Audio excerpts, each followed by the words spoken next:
Joining me now is Jay Martin. He's the president and CEO of Cambridge House International, putting on this event. How are we doing? Good to see you.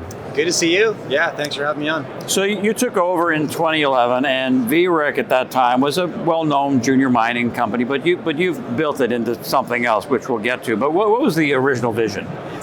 The original vision was honestly to provide my dad with an exit. So he founded this company in the mid-90s and almost sold it in 2007. During the 2008 crash, the buyer pulled out and he ended up being sucked back into the business. And I was running a small company of my own at the time and saw this opportunity, and combination of like inexperience and ignorance, I thought I can do this and this will be simple. Obviously what happened is that 12, 18 months later, the junior mining market crashed. We saw about 86% of our clientele go bankrupt or just become defunct or unable to afford us anyways. And we spent the next 6 years kind of recreating what this brand was all about and finding innovative ways to weather that bear market in the metals. And it worked. We found other opportunities, and we're now positioned accordingly where I want to be now that the metals market is returning. Here we are in 23, and you say that you've really built this up into probably the best public venture capital brand, right? So how would you define that?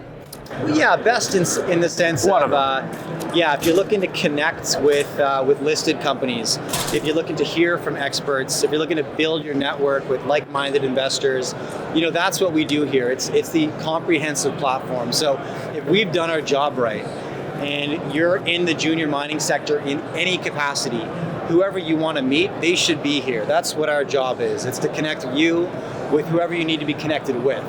Whether that's the analyst, the newsletter writer, the company CEO, the investor. We have activations to make sure everybody's engaged and here. Right, exactly. And so what are some of the things that people may not notice when they're walking around here or taking part or, Well, okay, so good question. In the center of our floor, we have this area that's behind a glass wall so people can see it, but they can't hear what's going on. And this is where all of our deal making occurs. So this is where our accredited investor club, we have a high net worth investor club called the Pangea Club.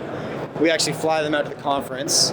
We handpick deals we know they're going to be interested in, or they handpick them themselves. And then they sit down for one-on-one meetings in the deal room. And so, our goal there is transactions, right? If we've done our matchmaking effectively, then every meeting's fairly productive. We end up with a high volume of transactions and capital gets raised right here on the show floor.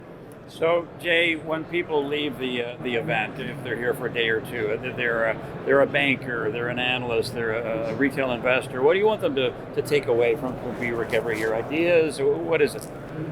I would say perspective and a challenge to their conviction. If I've done my job with the content on the stage, I try really hard to make sure that each side of every bet is represented. And so, for example, we spoke a lot yesterday about the longevity of the US dollar and its strength as a world reserve currency.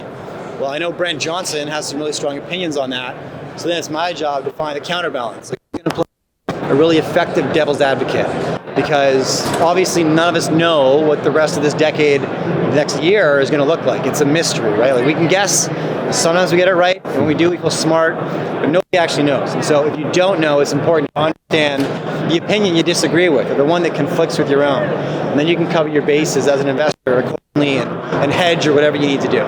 That makes sense, because it would be a boring conference if everybody said coal is going to the moon and the economy's going to be great and all that stuff. So that's excellent to get different perspectives like that. All right, so you've built VRIC to where it is now. What's next in the future? Next in the future is, we've got the media business that we built. That was our COVID pivot, right? So when we got shut down as an event production company, and suddenly we're like, what do we do for a living, right? Because we can't do events. And we knew we'd have at least an 18-month window.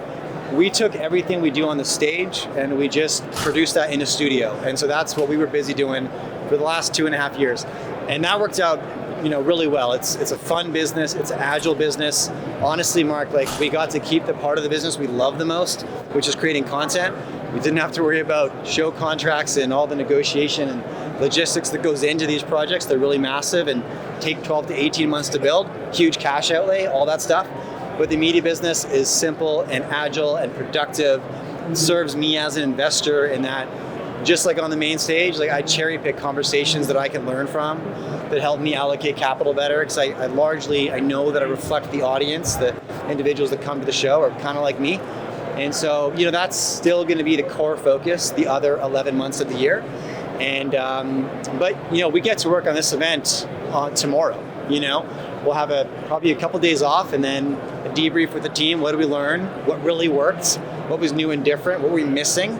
And then we'll get to work on next year right away. Well, thanks, Jay. It's been a great event. You've really built this thing up, and great to catch up. I appreciate that. Thank you. Good stuff. Jay Martin, he is the president and CEO of Cambridge House International.